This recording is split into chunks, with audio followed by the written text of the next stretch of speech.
Hello, everybody, and welcome to the June 1st Trips and Traps. Andy Serling, joined by Eric Donovan. 5 races to bring you on this episode, a turf-heavy episode for sure. We'll take a look at some New York bred stakes later on in the program, but first off, we'll start on the grass at 7 furlongs, Ophelia Mare, allowance optional claimer. We're looking at the one, Finding Neverland, who kind of puts herself behind the 8 ball in the start here. Yeah, I mean, she's a horse that was one of the favorites in this race, and a sort of semi-logical horse, and just gets absolutely eliminated at the break as you see her steadying back and just loses all position back and last. Now, you're going to see her, and we'll point it out when she ends up making a move into the race. And I thought this was a decent discussion, Eric, about sort of general dynamics. And while the second and third finishers made runs from sort of the middle of the pack, I just feel like the winner, Silver Streamer, got a perfect trip and was oddly heavily bet in this race, a horse you and I didn't like. And maybe Finding Neverland is just a horse who never had a fair chance because of the break. Could be the case here, and we'll take a look at Finding Neverland, who's toward the back of the pack down inside there on the rail. Look, Silver Screamer, there's a possibility we were just wrong about her. Maybe she's a little bit better than we thought she was, and certainly she's got a good trainer in a corner in Rudy Rodriguez who could have improved her off of what the reputation that we probably had for her last year. But we'll go back and take a look at Finding Neverland as Silver Screamer makes the 3-wide move there. Finding Neverland in about the 2-path, running back in 7th right now. Yeah, I mean, she'll end up losing by about 8 lengths, and she makes a little move here, but she's fairly inconsequential. And then you have to ask yourself about horses like this.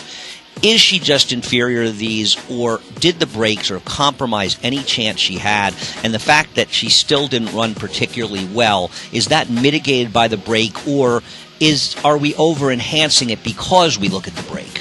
I don't know. I would like to see some more finish out of her too. here. I think she got herself into a decent position at the top of the stretch, at least kind of stay even. She tired in this race, and she's had a couple of races now in America for Christophe Clement. She hasn't broken sharply in either start. This is kind of looking like a horse that's maybe got some bad habits. Yeah, no, I don't disagree. I mean, they're two bad breaks, and one of the problems, obviously, with Europeans is that over in Europe, they don't have a bell at the gate. So that's one of the reasons I think, the horses, I don't know if they get discombobulated, but clearly there's a difference because frequently you see Euros getting left, and obviously Christophe Clement, as good a trainer as there is, hopefully he can get her over that. I'm ready to give her one more chance because I think that she was completely compromised at the start, but I'm also completely ready to abandon her after that race because she didn't do enough running in here for me to be sure that I want to play her next time. And we'll see where she ends up because off her finish here, she could be a price, but depending on the field she runs against with the connections that she has, she might not be such a price if the field doesn't come up that tough. So we'll see. Yeah, we'll see. And Silver Screamer, she has improved also because she's learned her rate as well. She was kind of an unstoppable speed horse in the past. All right, we'll head to the dirt for our second race, a maiden special weight on May 25th, race number 2, going a mile on the 16th here. Take a look at the inside horses here. The eventual winner, the one, A. McCautry, does come out at the start and bumps with Hoya Real in closing move. Absolutely, and all these horses are effective. Even the 4-horse Gold Empire finished third is affected. And this was a race, and we'll show you the pan afterwards. You'll see what happens, and I think this is one where you can see on the head-on how it was caused, but you see more in the pan of what the result was. The result was that the 2 and the 3 get squeezed there, and A. McCautry, who looked like she could play out to be the speed in this race anyway, gets even more of an edge by kind of eliminating those 2 horses at the break. Well, look at how far, especially the 2, Joya Real, who finished second in a 6-5 shot that, frankly, I thought was overbet, but I'm not even sure after the race. She should have been a shorter price because she was an hour the best in this race. Now, there was an inquiry here. And they left. I think they rightfully left A. McCautry up, even though there's no question in my mind that she fouled the other horses and she caused the other horses to run worse than they would have run. Having said that, the stewards have made it clear they don't adjudicate gate fouls. The problem, and listen, consistency is what people ask for, and I will not argue with them for being consistent about this. The question, Eric, is gate fouls, are they all the same? It's a good question. It's a tough one to answer, and that's why I think the stewards kind of lean toward not making the call of taking them down. I think they kind of lean towards keeping the results up as they happen on the track. And, this race, yeah, of course, Hoya Real in closing move could have been closer. Were they speed horses? No, not really. Did it really affect A. McCautry in terms of that there would have been another horse dueling with her? I don't think so. She probably would have gotten the lead by herself anyway if she broke straight. Yeah, the 2 would have beaten her, though. She certainly gave herself an advantage. And we showed that race from Aqueduct, in fact, with Saginaw, where the rider seemed to really almost deliberately come in and cut some other speed horses off and give himself a real tactical advantage. Now, here is Joya Real in back, and here is Closing Move, trying to make that move from way, way back with Rosie Napravnik, and ends up angling out in the middle of the racetrack. Closing Move, in some ways, may have been just as badly affected as she almost left, just sort of lost contact with the field, made this run. And it's a sloppy track, and maybe it helps speed horses. Joya Real goes down to the inside, which may not have been the best place to be and the best move. It seemed like she was kind of lugging in a little bit. I don't listen. I'm against disqualifications in general. I don't think you disagree with this. I would like, however, to see jockeys penalized, because the stewards do have the right to say, "Hey, we don't take horses down at the start," and stuff happens. And most of the time, it's because it's just random stuff that happens. Horses break in, they break out, and the riders try to straighten them out. And it's not their fault. I mean, it's very understandable why they don't take them down. But I think there are situations where jockeys, listen, these guys are paid to win races, and they can do things which are within the rules to win races. That's their job. Nobody's criticizing them. However, if the stewards think a jockey may be taking advantage of that situation, I think that's when they should be fining and or suspending them. And if you do that, you'll deter them from doing things so that the break problems are random as opposed to planned. It's kind of a fine line, yes, but I think you can tell in certain situations when a rider looks over and there might be another speed horse in there that he wants to make it a little tight on that other speed horse there. I think you might be able to discern the difference there a little bit more clearly. In the case of A. McCautry, I don't think there was any intention to bump out, to drift out into the other two horses. I just thought the horse kind of broke out on her own at the start. And it was a sloppy track, too, where horses slip and slide a little bit, which brings me back to a big DQ I had at Saratoga a couple of summers ago, the day after the Alabama, that cost me an absolute fortune when it was a sloppy track and a horse drifted out. Sometimes that should be remembered as well. All right, we'll go back to the turf for our third race in the show. This is race number 10 from May 26th, a maiden special weight for New York breds going 6 furlongs on the turf. It's interesting to talk about this race because of it being a turf sprint. Now, here is the 8, eventual force finisher, the way over bet 6-5 favorite, Gossip Column, who was best.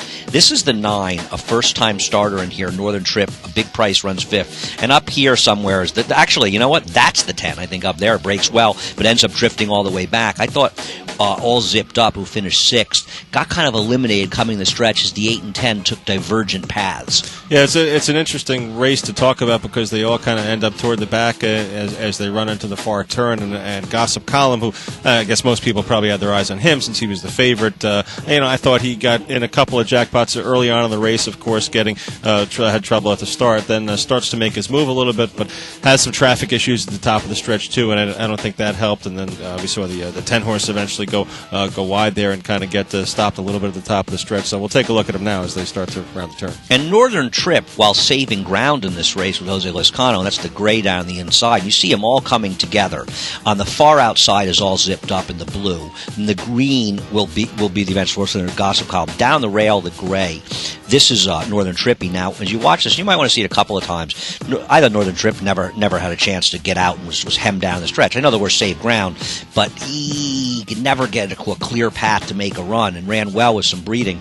Gossip Column, Ramon saves the ground and cuts the corner, even though held up a second. All Zipped Up got completely taken out of the race. Yeah, Gossip Column, I think it'll be a horse that people will bet off this trip for sure. I'm not so sure that the other horses are going to get as much attention just per se off the trip. I mean, because Gossip Column does come with a good finish and only gets beat a little under 2 lengths in this spot here.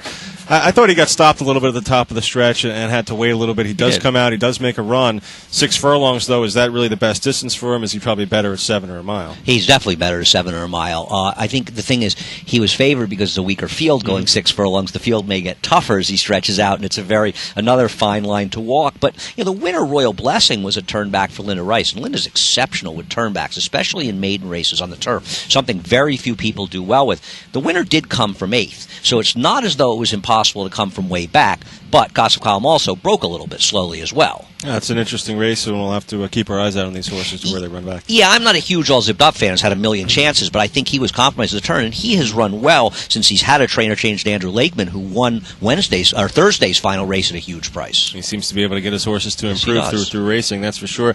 We'll take a look at the New York Bred Stakes run on Sunday. This is the Mount Vernon, and we're going to take a look at the Hessonite here, who's the number 6 horse. This is a great ride on the eventual winner. winner, Gitchy Gumi, with Alan Garcia. As you see that one being taken back. In the blue is HESSONITE, and HESSONITE, who you would have expected to have been behind Gitchy Gumi, ends up ahead of that rival, and I'm assuming it was by design by Alan Garcia, who gives as good a ride on Gitchy Gumi as you can give a horse, and wins the same race he won last year with the exact kind of ride, when last year she kind of skunked the favorite, Chorus Music, and got the jump. In this situation, he really race rides HESSONITE. He does. It's kind of funny because a lot of the times, you know, when you're the two main contenders on paper, you'd probably want to be the one that's in front. You'd probably want to have the first run. But in this case here, the way Garcia race rides against HESSONITE, he's actually at an advantage being behind HESSONITE because he can set up outside of HESSONITE, and when when they come to start to run even more on the turn and the horse, the field start to bunch up a little bit, he can really have HESSONITE pinned in, which is exactly what he does here. Yeah, I wonder if Ramon, I'd like to ask him this actually, was looking at the rest of the field going, wait a minute, I don't see Gitchy Gumi because she has very identifiable silks. Mm-hmm. And he's thinking, that means that she's behind me, and there's HESSONITE. Gitchy Gumi is looming there, and thinking, I don't want her behind me. I want her in front of me. And then, of course, right here, she appears on his flank, and Alan does a great job of keeping HESSONITE in, and HESSONITE will end up falling a half a length short. She was the best horse, and I'm looking forward to a rivalry between these two because they're both really nice fillies. Yeah, it's going to be a lot of fun. They put on a good show all year long, and we stop it right there just to show you how pinned in HESSONITE is. And this goes on for the 3/16 of a mile. Maybe it's not just a short run. I mean, still here, HESSONITE's kind of pinned in and has to wait for Gitchy Gumi to clear off, and maybe only an eighth of a mile, but it could be 3/16 of a mile here. But just a huge edge for Gitchy Gumi, who is able to open up two there. Alan thought, I got to make sure I don't give HESSONITE very much time to catch me. I'm going to have to blow a couple lengths by her, as he did, and hope that it's not too soon, because if it was too soon, HESSONITE would have caught her. And even though Gitchy Gumi was the favorite, Garcia and I would say Rick Violet probably is involved in this as well, the trainer of Gitchy Gumi, they understood what their plan was, and you see a plan of action, so expertly done. It was really impressive. And listen, Ramon was a victim of the horse he rode and a situation he got in. I wouldn't blame Ramon at all. That was great race riding on Gitchy Gumi. I still think HESSONITE's the better horse. Just a neat race. Yeah, it'll be fun. I'm sure we'll see these face each other 3 or 4 more times throughout the year.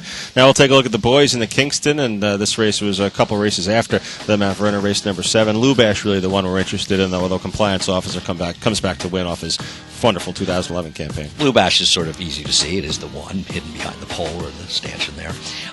This is a situation where I think about what Richard Migliori talks about, getting your position going forward. Lubash is a speed that was rated. If he had been taken in there and held his position, this horse, Abilio, would not have gotten his way the whole race, because it turned out that Abilio was strangled down and throttled, even though he was rank and wanted to go. He ends up shuffling Lubash back even farther. Now, Lubash was a trainer switch to Christophe Clement. Perhaps Christophe wants this horse to rate more, and those were the instructions. But if he had held the position and stayed in here, he would have beaten Compliance Officer. Big difference. He would have been 3 lengths closer to the pace than he was now, and out of some traffic for sure. Compliance Officer setting up with a dream trip on the outside there in 4th in the yellow silks. Just not a path in Compliance Officer's, not a straw in Compliance Officer's path right now.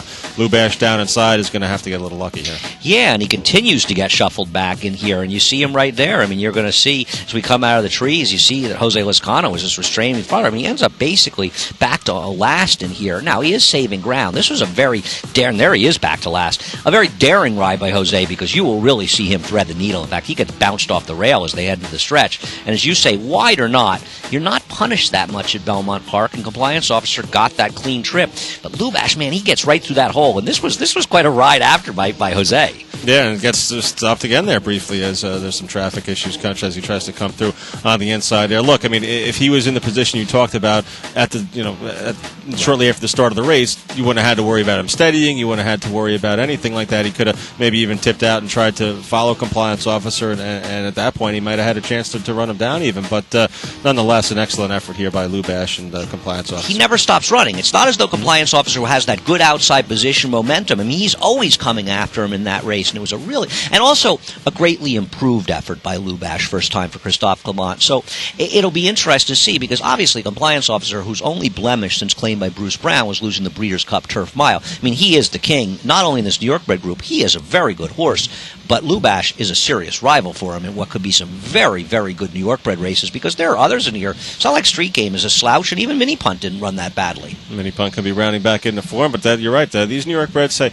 we see a lot of them. You know, we get to know them pretty good, and you know, they always put on a good show. Compliance officer, no doubt about it, at the top of the division right now. But the way Lubash ran there, you'd have to consider him a serious threat throughout the rest of the year. Yeah, it'll be interesting when they meet next. It'll also be interesting if we can get some help from you. Trips and Traps at NYRAInc.com.